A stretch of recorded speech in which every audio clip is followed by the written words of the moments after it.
Du coup, il reste qui? Il reste les Rothschild. Donc, on a vu dans une vidéo il y a un certain temps qu'il y a eu une descente de la police à la Forêt Noire qui était une des propriétés, une ancienne propriété des Rothschild, sur laquelle ils avaient construit un système de chasse. Okay? C'était l'endroit où ils partaient chasser. Vous voulez savoir qu'est-ce qu'ils chassaient dans cette forêt? Des humains. Et pas n'importe quels humains, des enfants. Donc, vous avez ce film-là, je ne sais pas comment il s'appelle ce film, Hunger Games. Ce film-là, les gars, c'est pas sorti de l'imaginaire de quelqu'un. Bien sûr, il y a des choses qui sont modifiées, mais Hunger Games, c'est quelque chose que les Rothschild, c'était leur hobby du week-end. Ils lançaient des enfants dans leur domaine et ils allaient à la chasse. Donc, je sais que tout ce que je dis là, ça peut paraître absurde à beaucoup de gens. Mais c'est vrai. Il y a tellement de choses qui se passent dans l'obscurité que l'opinion publique n'est pas au courant. Vraiment. Je vais revenir à l'exemple de l'article de Dan. Voilà. Et en fait, je vais aller à sa page d'accueil pour vous montrer une phrase qui revient régulièrement au milieu de QAnon. Dark to light. De l'obscurité à la lumière. Qu'est-ce que ça veut dire? Ça veut dire que l'obscurité, c'est quoi? C'est que les gens ne sont pas au courant. Et la lumière, c'est quoi? C'est l'opinion publique, c'est la conscience globale. Donc, si tout le monde connaît quelque chose, cette chose est en lumière. Si des choses se passent derrière le dos de la majorité, cette chose est en train de se passer dans l'obscurité. D'accord? Donc, de l'obscurité à la lumière. Les Rothschild, ils sont les plus riches et puissants du monde. Et les Rothschild, ils ont un rituel, enfin pas un rituel, ils ont une secte satanique. Satanique, littéralement. Je vais taper ici Rothschild Abramovich. Là, puis je vais essayer de trouver la fameuse photo. Donc là, voilà. Alors, je vais faire autrement pour qu'elle soit plus grande. Ouvrir l'image dans un nouvel onglet. Voilà. Ça, c'est le baron Rothschild. C'est en anglais. Et ça, c'est Marina Abramovich, une sataniste connue extrêmement dégueulasse, un individu qui mérite de disparaître immédiatement. Et ils sont comme ça, une photo innocente. Alors déjà, ils sont habillés en noir et tout ça, mais bon, ça, c'est rien. Par contre, derrière, il y a une peinture. Est-ce que vous savez comment elle s'appelle, cette peinture? On a parlé dans plusieurs fois, mais c'est juste pour vous rappeler. Cette peinture s'appelle « Satan appelle ses légions ». D'accord? Donc, ce n'est pas la seule preuve. Il y a plein d'autres preuves. Si vous allez, par exemple, sur la chaîne, sur notre chaîne à nous, et vous allez voir la vidéo des Rothschild, vous allez voir que, ah merde, de toute manière, je ne pourrais pas l'agrandir, mais peut-être si je cherche Rothschild, fête masquée, peut-être qu'on va trouver, voilà. Donc, ouvrir l'image dans un nouvel onglet. Ça, c'est une fête masquée des Rothschild français. Les gars, ils sont flippants. Ils sont flippants. Ils sont vraiment, vous n'avez pas d'idée. Du coup, nous, les fourmis, ok? Nous, les fourmis, il y a des magazines comme Forbes ou comme New York Times ou comme ceci, cela, avec leur liste des hommes les plus riches du monde. Actuellement, il paraît que c'est Bill Gates ou quelqu'un dans cet esprit-là, Bezos ou Zuckerberg, ok? Ils nous parlent d'eux avec des richesses de 50 milliards. Tiens, on va aller voir. Liste plus riche du monde. Bernard Arnault. Voilà. Classement Forbes 2019, top 20. Les gars, Bernard Arnault, avec 76 milliards, est considéré comme l'homme le plus riche du monde. Est-ce que vous voulez savoir qu'est-ce que ça veut dire plus riche du monde? Liste de banques. Je vais l'écrire en anglais pour mieux trouver la liste en fait. List banks. Oops. Banks owned Rothschild. Ça s'appelle la liste des banques tenues par les Rothschild. Voilà. Et dans un lien qui me sort là, je vais voir et je vais vous dire tout de suite si c'est la bonne. Oui, c'est la bonne liste. Je vais juste lire une partie, ok? Les Rothschild possèdent toutes ces banques centrales. Ce sont des banques centrales, c'est-à-dire les banques qui émettent la monnaie du pays. Donc, ça veut dire des banques qui prennent une feuille de papier comme celle-ci, ils écrivent un numéro dessus, ils te donnent le papier et ensuite, toi, tu leur dois l'équivalent en valeur, en temps de travail, de ressources. Donc, eux, ils ont le droit d'imprimer des faux billets. Les banques centrales, toutes ces banques centrales de cette liste, elles sont possédées par les Rothschild. Est-ce que vous voyez la liste? Et si vous pensez que ce sont des petits pays, détrompez-vous. Afghanistan, ok, pas une grande économie. Albanie, pas une grande économie. Algérie, pas une grande économie, mais quand même, ça commence à taper. Argentine, là, on est dans quelque chose de plus concret. Arménie, Aruba, Australie. La banque, enfin, ils appellent ça Reserve Bank of Australia. C'est la banque centrale australienne, elle est entre les mains de Rothschild. Autriche. Azerbaïdjan, c'est un pays très riche aussi. Hein. Bahamas, Bahreïn, Bangladesh, Barbados, Belarus, Belgium, Belize, Bénin, Bermuda, Bhoutan, Bolivie, Bosnie, Botswana, Brésil, Bulgarie, Burkina Faso, Burundi, Cambodge. C'est dans l'ordre alphabétique. J'ai lu plusieurs et je suis encore dans le B et ça va jusqu'au Z.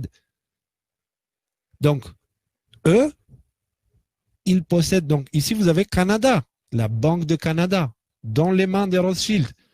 La Chine, la Banque des Chinois. Donc, les gars, si vous pensez une seule de ces banques génère plus de richesse en une année que l'ensemble du compte bancaire de Bernard Arnault. Une seule de ces banques. Et nous, on nous dit que Bernard Arnault, c'est le plus riche du monde. Donc, il faut que ce genre de choses deviennent publiques pour qu'on comprenne qui sont les chefs là-haut. OK?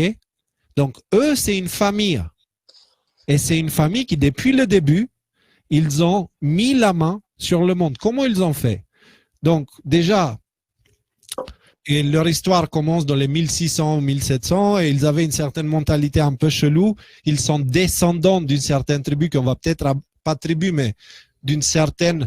Ce n'est pas des juifs. Ce n'est pas des juifs. Les Rothschild, détrompez-vous, ce ne sont surtout pas des juifs. Ce sont des satanistes.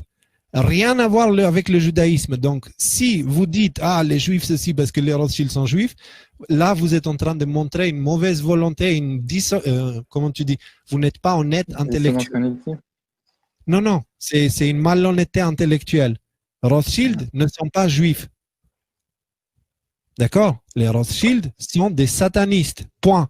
Un point à la ligne. Ce que eux, ils s'appellent, on s'en fout. Ils peuvent s'appeler extraterrestres, ils peuvent s'appeler je ne sais pas quoi. On s'en fout de ce qu'ils s'appellent. Il faut savoir qu'est-ce qu'ils sont réellement. D'accord? Donc, les Rothschild contrôlent le monde. Comment ils le contrôlent? Alors, ils ont leur histoire familiale et on arrive à la guerre de Napoléon. Je vais vous faire juste un petit survol du sujet. La guerre de Napoléon, la dernière guerre de Napoléon contre les Anglais. Les Rothschild, c'était une famille qui était éparpillée en Europe. D'accord, à ce moment-là. Il y avait plusieurs frères qui sont allés dans toute l'Europe et là, on est à l'époque de leur descendance. Donc, les Rothschild, ils ont financé les Anglais, mais la même famille qui était représentée par quelqu'un d'autre finançait aussi Napoléon. En tout cas, une bonne partie. La guerre a lieu. Ok, la dernière guerre là où Napoléon a perdu. Et du coup, elle a eu lieu dans le champ de bataille et les rois des deux pays, ils étaient loin. Donc, il y avait un temps de latence entre la fin de la bataille et le moment où le roi recevait l'information. Les Rothschild, ils avaient un système de messagerie avec des pigeons, ok, qui était beaucoup plus rapide que celui des rois. Et donc, tout le monde le savait. Et du coup, tout le monde regardait du côté des Rothschild pour savoir qu'est-ce qui s'est passé à la guerre et pour avoir l'info en premier. Pourquoi? Parce que si on gagne la guerre, c'est cool, l'économie va être super, blablabla. Si on perd la guerre, il faut tout vendre et se barrer. Tu vois? Donc, du coup, Rothschild, il apprend l'information que les Anglais ont gagné. Et le Rothschild anglais, il est allé à la bourse et il a commencé à tout vendre. Les autres gens dans le marché qui attendaient les Rothschild, ils ont vu ça. Ils ont dit, ah merde, on a perdu la guerre. Et ils ont commencé tous à vendre. Du coup, grosse panique. Et dans cette situation-là, il n'y avait pas d'acheteurs. Donc, les valeurs de tout, elles ont fait 99%. À la fin de la journée, avant que le roi reçoive l'information, les Rothschild, ils ont racheté l'ensemble du marché. L'ensemble du marché. Donc, imaginez quelqu'un qui vient en France et qui achète l'ensemble du CAC 40. D'accord? L'ensemble du marché boursier, tout ce qui est contenu dedans du pays. C'est exactement ce qu'ils ont fait les Rothschild. Ensuite, le roi a eu l'information, sauf que c'était trop tard. Et qu'est-ce qui a fait la famille Rothschild à l'époque? Ils ont imposé une banque centrale avec un système d'impôt sur le revenu, etc., etc. Depuis l'époque, ils ont gagné énormément, ils ont mis la main à l'Angleterre. Et l'Angleterre, à partir de là, il a commencé à se propager, enfin, à avoir beaucoup d'influence sur les pays autour. Et c'est devenu une superpuissance mondiale. OK?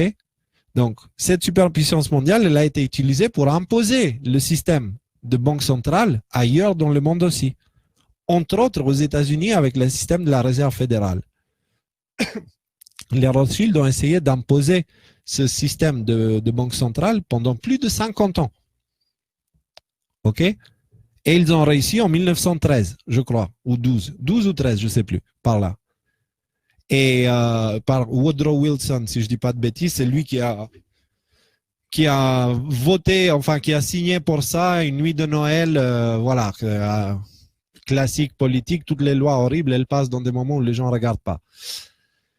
Et une fois qu'ils avaient la main sur la réserve fédérale et ils ont commencé à produire le dollar, ensuite on a eu la Deuxième Guerre mondiale. Qu'est-ce qui s'est passé dans la Deuxième Guerre mondiale? L'Angleterre était une superpuissance mondiale, la plus grande du monde, avant la Deuxième Guerre mondiale. Après la Deuxième Guerre mondiale, ce pouvoir s'est transféré aux États-Unis. D'accord? Donc, les Rothschild avaient le contrôle sur les États-Unis. Donc, qu'est-ce qu'ils font les Rothschild exactement? Ils ont créé un système dans le monde où ils ont mis un plafond au niveau de la société.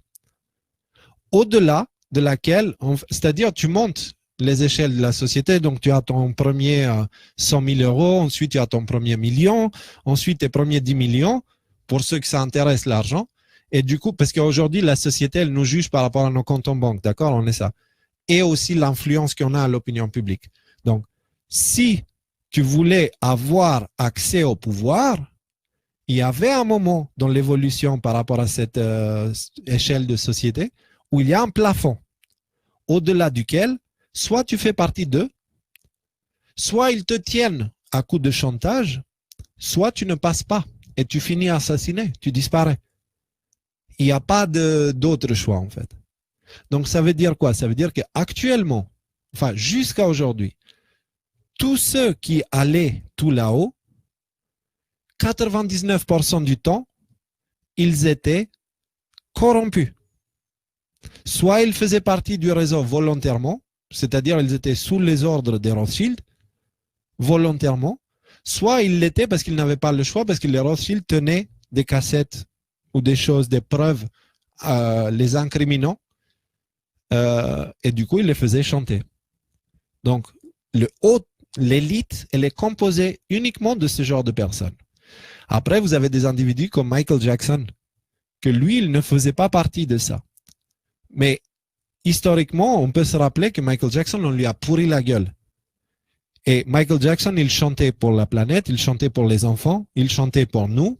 Il avait fait des chansons pour dénoncer toutes ces choses-là.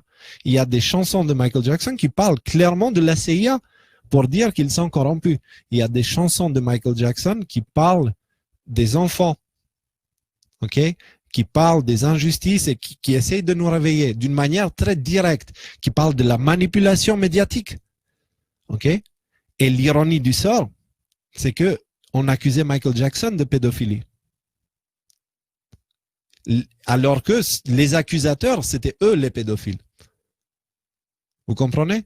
Donc, toute la haute sphère, là-haut, c'est soit des gens corrompus volontairement, soit des gens corrompus par manque de choix, soit des gens qui ne font pas partie forcément d'eux, mais qui sont constamment attaqués jusqu'à l'assassinat. Vous avez des exemples comme Chris Cornell, le chanteur de Soundgarden. Pour ceux qui ne connaissent pas, je vais vous montrer. Chris Cornell. Je vais essayer de trouver une image. Voilà.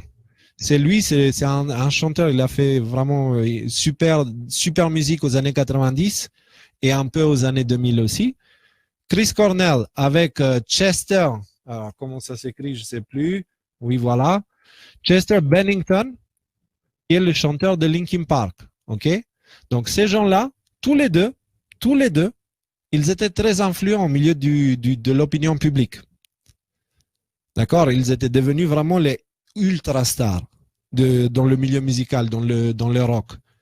Les deux, ils sont morts à 1 mois ou 2 mois, je ne sais plus, à une très courte période de temps, par suicide. Pourquoi ils étaient morts par suicide? Parce qu'en fait, au début, ils sont montés parce qu'ils faisaient partie, c'était des enfants qui ont été abusés et qui sont grandis dans le système depuis l'intérieur. Sauf qu'à un moment donné, ils se sont rendus compte de ce qui se passe et ils ont voulu en parler. Et ils étaient en train de bosser sur un documentaire sur les abus sur les enfants. Il faut voir aussi le logo de Linkin Park. D'accord? Ce logo, il y a ce triangle-là. Et ceux qui ont suivi l'affaire Pizzagate, en fait, c'est ça, Linkin Park, c'est le logo. Donc, ceux qui connaissent l'affaire Pizzagate, ils savent que ce triangle, il ressemble étonnamment, enfin, ce symbole ressemble étonnamment avec un symbole du réseau pédophile. Et il y a une raison pour ça. Donc, du coup, ces gens-là, ils faisaient partie de l'élite là-haut, mais ils ne voulaient plus être dedans. Et ils voulaient carrément dénoncer. Qu'est-ce qui s'est passé? Les deux se sont suicidés dans une très courte période de temps. Donc, les Rothschild contrôlent l'élite. D'accord? Et l'élite, elle est composée par des politiciens, par des journalistes, par des philosophes, par les gens de l'école, par de l'éducation, par les stars de Hollywood, par les stars de l'industrie de la musique. Tous ces gens-là, en fait. Voilà. Et tous ces gens-là, ils sont sous le contrôle de ce groupe satanique. Alors, ce groupe satanique, il y a aussi une autre manière de gagner de l'argent. OK? Et là, je vais dire certaines choses qui sont des nouvelles informations pour beaucoup, mais pas pour certains qui cherchent. Le trafic d'êtres humains. Donc, quand il y a des guerres dans le monde ou quand il y a des pays dans des situations critiques, nous avons ces organismes internationaux pour aller aider les enfants. D'accord? Comme UNICEF, entre autres. Et donc, du coup, ils vont aller dans ces pays soi-disant pour aider. Mais qu'est-ce qui se passe? Une guerre, ça fait beaucoup d'orphelins. Et une guerre, ça crée aussi beaucoup de chaos administratif. D'accord? Donc, dans ce chaos administratif, il est très facile de faire disparaître le dossier d'un enfant. C'est-à-dire de dire qu'il est mort. Et en fait, il n'est pas mort, tu le prends, tu le mets de côté. D'accord? Et tu le mets de côté, tu fais quoi avec? Tu fais du trafic. Du trafic de quoi? Du trafic d'enfants. Pourquoi du trafic d'enfants? Alors là, je vais dire quelque chose. Les Rothschild, ils sont sataniques, ok? Et Satan, il a un délire avec les enfants. Pourquoi il a un délire avec les enfants? Parce que ce sont des âmes fragiles. Fragiles, pourquoi? Parce qu'elles n'ont pas des moyens de se défendre. Et donc, du coup, tu peux prendre un enfant et tu peux le transformer en tout ce que tu veux. C'est exactement ce qu'ils font. Ils prennent les enfants et ils les transforment à des robots sexuels. Et donc, ensuite, ils prennent ces enfants et ils les emmènent dans des réseaux de prostitution pour des enfants. Donc, beaucoup d'entre vous ici connaissent l'affaire Wayfair. Beaucoup d'entre vous avaient entendu parler de discount. Mais vous savez très bien que le problème, ce ne sont pas les sites Wayfair et discount. Le problème, c'est que ce genre de plateforme, ce sont des marchés. Et dans ces marchés-là, n'importe qui peut aller vendre des choses. Donc, on avait vu que sur ces discounts, on peut trouver des jouets d'enfants pour des prix très chers, très élevés. OK? Beaucoup disaient, ah, ils vendent des enfants, ils vendent des enfants. Non, les amis. Ça, c'est le moyen qu'ils ont pour prostituer les enfants qu'ils ont. La vie d'un enfant, ça ne coûte pas 8 000 euros, ni 10 000 euros. Dans l'esclavage moderne, si tu veux un enfant et toutes ces informations, on va les voir petit à petit dans le temps avec des documentaires, avec des documents factuels, et puis on va avoir aussi d'invités qui sont calés au sujet pour les étudier ensemble. Et là, je survole le sujet. OK? Donc, ces enfants-là, ils sont prostitués. Ils sont prostitués sur des sites comme Cdiscount, sur pas la Fnac, je ne sais pas s'il y a, mais il y en a ailleurs aussi, même sur le Bon Coin, tu peux trouver. Il y a tout un code qu'ils ont entre eux, en fait. D'accord? Et c'est la prostitution. Ils gagnent une des manières qu'ils ont pour gagner de l'argent, c'est celle-là. OK? C'est un trafic dégueulasse, atroce. Une autre manière, c'est la prostitution des mineurs, mais pas des enfants, c'est-à-dire c'est entre 12 et 18 ans. OK? C'est ce qu'il faisait Epstein. Et ils utilisent ça aussi pour faire du chantage. Mais dans cette histoire-là, n'oubliez pas que beaucoup d'enfants, malheureusement, finissent entre les mains des Rothschild et de tout ce groupe sataniste pour des rituels. Et ça, ce sont des choses bien réelles, ok? Bien réelles, que nous prenons conscience. Ils sacrifient littéralement des enfants et ils font des choses atroces. Donc, je sais que là, je suis en train de plomber l'ambiance, mais c'est juste pour vous rappeler le contexte dans lequel nous sommes, histoire d'enlever de la tête de quelqu'un qu'on est en train d'assister à un feuilleton. C'est la vie réelle. D'accord? Donc, ces enfants, ils sont sacrifiés pour le rituel à leur dieu. Alors, certains sacrifient des enfants à Dieu Moloch, ok? Qui est symbolisé par une chouette, et puis c'est les Bohemian Groves, etc., etc. Qu'est-ce qui sonne là?